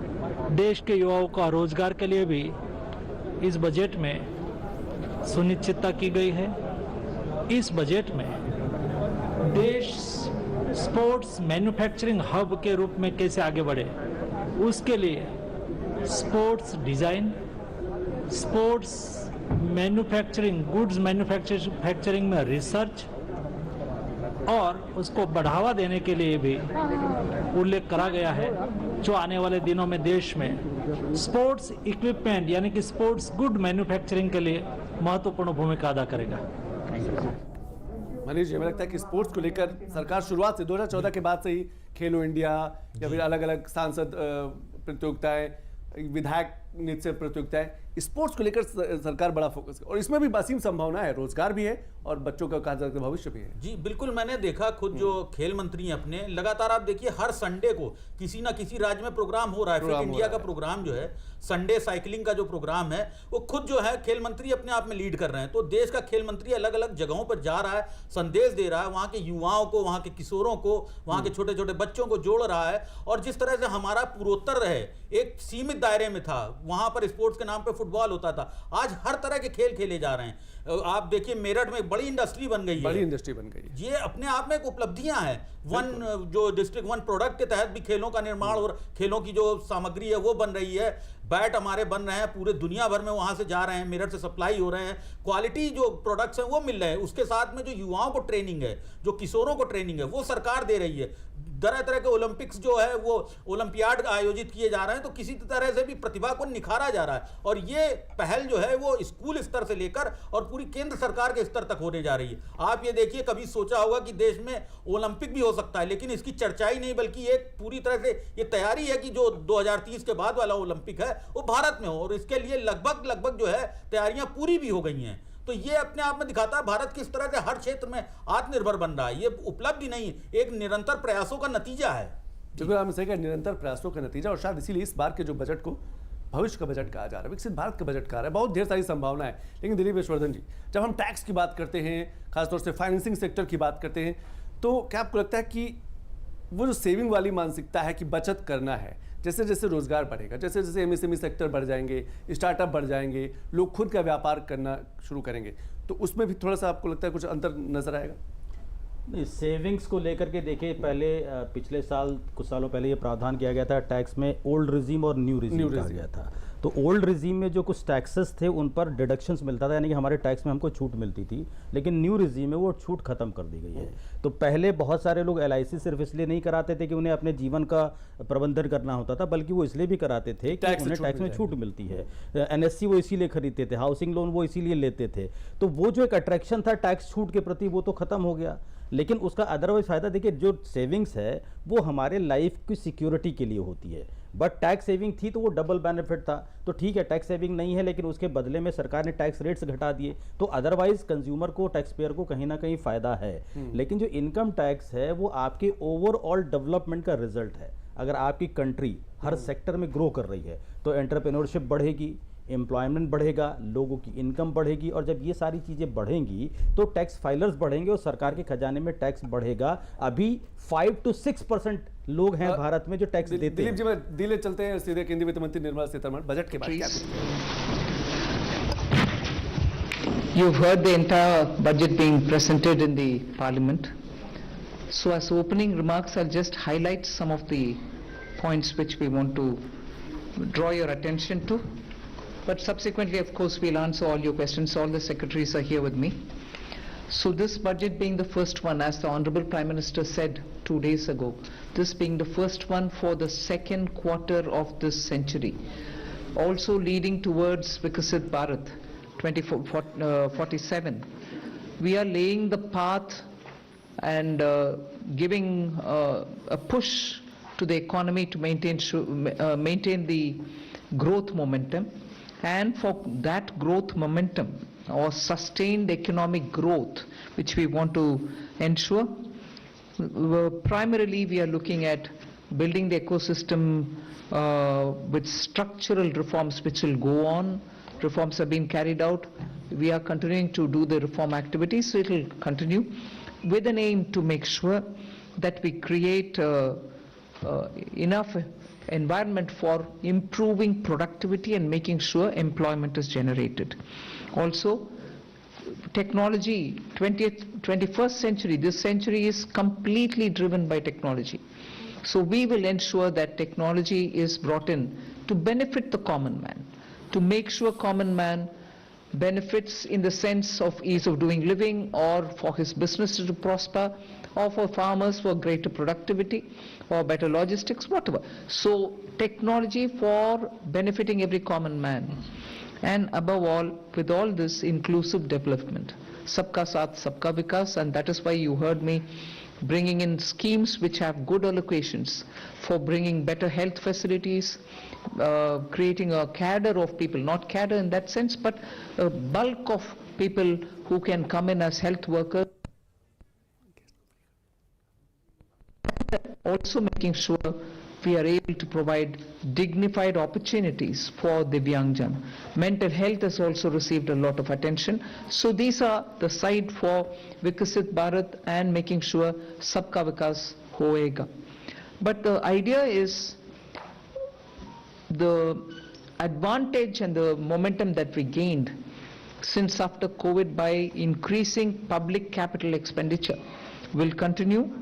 We've announced that 12.2 lakh crores are coming through public expenditure this time. It is 4.4% of the GDP. I'd like you all to please notice that, which is the highest, at least in the last 10 years. It could even be highest if you were to take data earlier. No increment in capital expenditure, sustained fashion, has happened ever before. This one marking 4.4% of the GDP. Then what are the kind of things which will happen through it? You will have dedicated freight corridors. I've named Dankuni in the east, Surat in the west. Then I've also highlighted that 20 new national waterways, not national highways, national waterways are being planned. And again there, those are going to pass through some of the critical mineral areas. Orissa, where the mineral-rich state, you have the waterways taking it to the port, and the 2 ports have been identified, Paradip and Dhamra. Similarly, we are also making sure that the coastal cargo movements will be enabled through a cargo route, so that through the coastal area we are able to cut down on cost of movement of goods. city economic regions, developing them is a very big new measure that we're coming up with. And for that, an allocation of 5,000 crore per city economic region. Imagine the amount, 5,000 crores in 5 years, 1,000 crore per year per city is being given, and the emphasis is going to be largely on tier 2, tier 3 cities. And then talking of infrastructure further, with the capital expenditure coming with the big number, you're having also the high-speed rail corridors, 7 of them announced, and the destinations are clear, so that they become the bridge for all these economical robust centers. So those are for making sure that the infrastructure and the capital expenditure are getting tied up, and the country benefits from the ripple effects that these can bring in.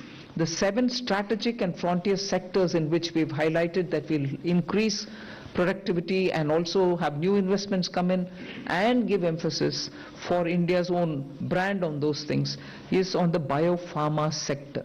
I think that's going to be a big change in the way in which we are looking at giving capacity for those who are able to research, who are able to undertake research and development. So 10,000 crore initiative again over 5 years for domestic biologics and biosimilar production. This is a clear message and backed with enough substance that India's lead in the pharmaceutical sector should be kept intact, but at the same time bring in newer ways of helping the pharma sector, and also because it has an impact on human health. Semiconductor mission had 2 major announcements that will improve the India stack and also the IP related matters. Electronic components manufacturing scheme for 40,000 crores is a major encouragement for electronics to become self-sufficient. We have also announced establishing rare earth corridors so that India can face and be able to meet its own requirements with its materials. So once we identify and are able to explore these minerals and process them, make them available for us, our dependency on external sources for bringing in the rare earths will be lesser, and we've identified the states where we want to establish this rare earth corridors. They are going to be in Orissa, Kerala, Andhra Pradesh and Tamil Nadu. So these are very important developments, and they are going to have multiple decadal impact on the Indian economy. Our dependence on magnets and rare earths will be brought down. 3 dedicated chemical parks, again for reducing our import dependence. High-tech tool rooms for research, that will be set up in 2 locations. Very important thing is about the construction equipment being imported. That could be for building tunnels or metros or high energy and also heavy duty equipments which we are relying on imports. We want to manufacture them in India, and that is why I said, how does it affect a common man? It affects because firefighters today have novel, new, big ticket and small, very small firefighting tools and weapons or equipments. We don't have them in this country. That's why if there is a fire accident in some very congested area, our equipments are not able to reach those points, whereas there are equipments which today are produced abroad, which can navigate those small corridors and go save people's lives. Whether they or huge ones, all of which we want to make sure that we will have production in this country itself, whether they are tunnel boring or anything else, from small to big. We want to bring in those very impactful infrastructure into India. So we'll support domestic manufacturing. Then container manufacturing is another which we'll support. I think I've gone in detail talking about the textile support in various forms. One very important announcement was made, Mahatma Gandhi Gram Swaraj initiative, which will make sure khadi, handloom, handicrafts, will all be brought in, and one district, one product will all be brought in this initiative, and we'll be able to support rural artisans, rural workers, and handloom weavers in those areas. Legacy industrial corridors have got saturated. Manufacturing happening there is now very constricted because they are not able to bring in newer robotics and others. So we want to upgrade these legacy industrial clusters so that they become cost competitive and efficiency comes into these places. Even more important is the champion MSMEs, small and medium industries, entrepreneurs, MSMEs, who are going to be given all the support, and three-pronged approach is being taken up there. We are giving equity support, we are giving also liquidity support, above all professional support for them, so that MSMEs, the equity support is supported by a 10,000 crore SME fund, growth fund. Above all, we are also topping up the Self-Reliant India Fund with 2,000 crores. So MSMEs should not feel any dearth of resources for equity. Similarly, they shouldn't feel any difficulty for liquidity in their hands, because the TREADS platform will now be treated almost as a backed up, security backed up instrument with which they'll be able to discount and get their monies. For professional support, we are working with the chartered accountant and cost accountant institutes so that they can create corporate mitras who can help these MSMEs in filing their returns, doing their accounts, and so on. Above all, for youth and training, there's so much. You've heard the speech, so I won't want to take your time on it. High-powered education to employment enterprise, standing committees being formed. तो budget में आज बस इतना ही, लेकिन 6 से 7 एक बड़ा विश्लेषण। तब तक के लिए नमस्कार।